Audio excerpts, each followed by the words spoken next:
Okay, 11.4 is talking about inscribed angles.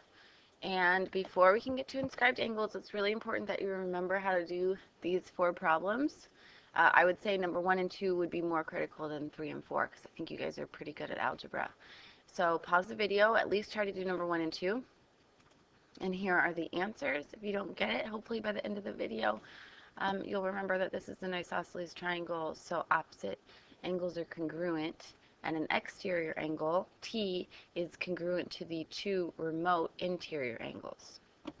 Okay, so the objective of today's lesson is to find the measure of an inscribed angle and then to use inscribed angles and their properties to solve problems. I'll probably split this into 2 videos just so that we can really understand what we're doing. There's a lot of vocabulary in this section. There's just a little bit, actually. I don't know why I said a lot. But the main thing is we need to know what an inscribed angle is. And it says it's an angle whose vertex is on a circle and whose sides contain chords of the circle. So we know a chord is a line that hits the circle twice. So here's a chord. And if I draw another chord that comes from the same point and draw it out here, this is called an inscribed angle. So it's a vertex. The vertex of the angle is actually on the circle as well. This arc that is across from the angle and is contained within these two, within the 2 rays of the angle, that's called the intercepted arc. Okay, and intercepted, like from football and soccer, an interception is when something is cut off. So this whole circle is being cut off by this ray, or this chord and this chord. Okay, and a verb for that is subtends. So subtends means this intercepted arc is being, this arc is being intercepted by this angle. Okay, so angle DEF, if you look in this picture, is an inscribed angle. DF is called an intercepted arc, and DF is subtending this angle. And the cool thing, the reason why inscribed angles are cool is because they're different from central angles. So remember a central angle, just to review. A central angle is in between 2 radii. So it starts from the center. Okay, and it's also congruent to its arc measure. Arc measure, not arc length, right? So for example, if this central angle, I'll draw it this way. Here's the central angle right here. This is the central angle. And if this was 80 degrees, DF, the measure of DF would equal 80 degrees. However, with an inscribed angle, it's going to be half. It's not going to be congruent. As you can see, this angle does not look like the central angle. It's smaller, and it's exactly smaller by half. So this angle would instead be 40 degrees. And that's called the inscribed angle theorem. Here's the formula you can write down. The angle, the inscribed angle, is always going to be half of whatever the arc is. Okay, so some examples. Here it says find each measure. The first one says find measure of angle PRU. PRU. This is an inscribed angle because the vertex is on the circle. So remember, an inscribed angle is going to be less than whatever the arc measure is. And if you look across from it, well, the arc is 118 degrees. So since this is smaller, that means you're going to divide by 2. And you're going to get, what is that, 59 degrees? Yeah, 59 degrees. So this angle is 59 degrees. Okay, so just remember an inscribed angle is less than, so if you're going from bigger to smaller, you have to divide by 2. The opposite type of question I can give you is I give you an angle and I want you to find the arc, the intercepted arc. So if you look here, we want to figure out what SP is. We don't know what it is. So if you think, okay, well, which chords go from P to S and meet? That's this inscribed angle. So we're going from a smaller angle to a larger angle. So instead of dividing, you're going to multiply by 2, and your answer is 54 degrees. So measure of arc SP is 54 degrees.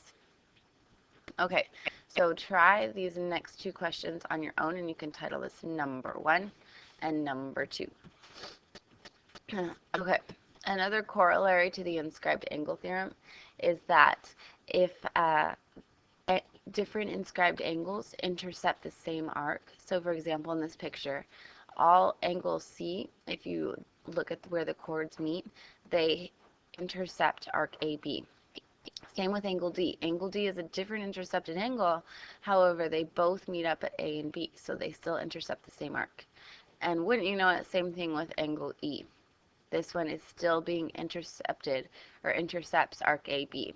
So since they all intercept the same arc, it means that they're all going to be congruent to each other, and that's going to help us solve some harder problems. Okay, so this, for example, is a harder problem, and I'm going to see if I can't make this picture even bigger. Okay, they want us to find measure of angle DFA. DFA is this one right here.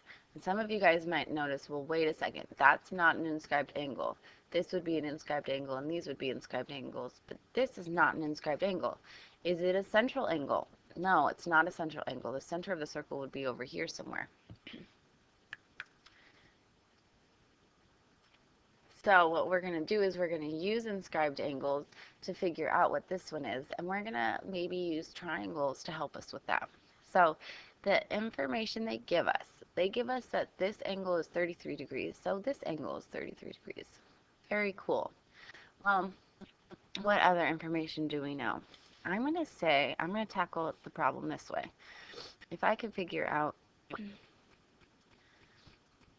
what this angle is right here, then these two angles are a linear pair, and all I have to do is subtract 180 in this angle, and I'll get that angle. So I'm going to look at this big triangle. Well, I know this whole thing, I'm going to say this whole angle is 33 degrees. That's why they put the red mark there. Okay, so this whole angle is 33 degrees. And then if you look at DC and DB, that's an inscribed angle, and it intercepts this arc, and this arc is 164 degrees. So that means we can figure out what this angle is right here. This angle is going to be half of 164 because it's an inscribed angle. So what that means what we have to do is divide it by 2, and you're going to get 82 degrees. So I know that this angle right here is 82 degrees. Now in a triangle, when you add up all the angles, they add up to be 180 degrees.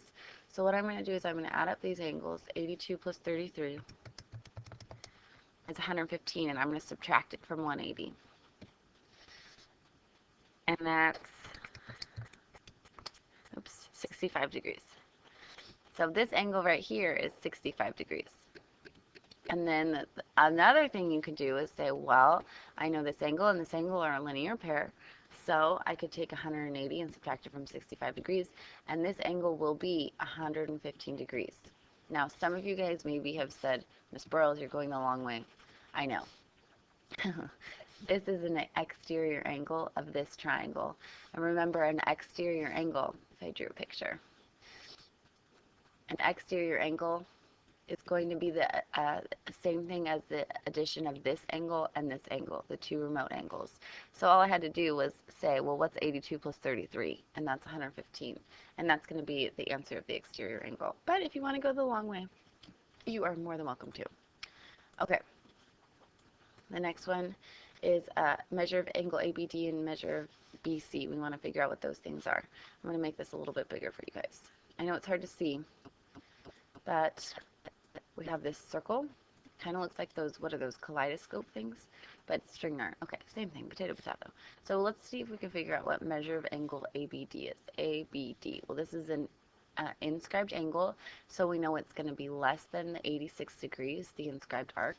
And since it's less than, that means we're going to divide it by 2, and the measure of angle ABD will be 43 degrees. Measure of arc BC. We're going to find an arc that's bigger than the inscribed angle. So to make it bigger, we're going to multiply it by 2. So take 60 degrees, multiply it by 2, and you get 120 degrees. So those are the answers. So either multiplying or dividing by 2 for inscribed angles. The next thing we're going to do in the next video is relate that to triangles and some quadrilaterals. I think we have some quadrilaterals in that as well. Okay, so go back and remind yourself, what is the formula, what is the inscribed angle theorem state?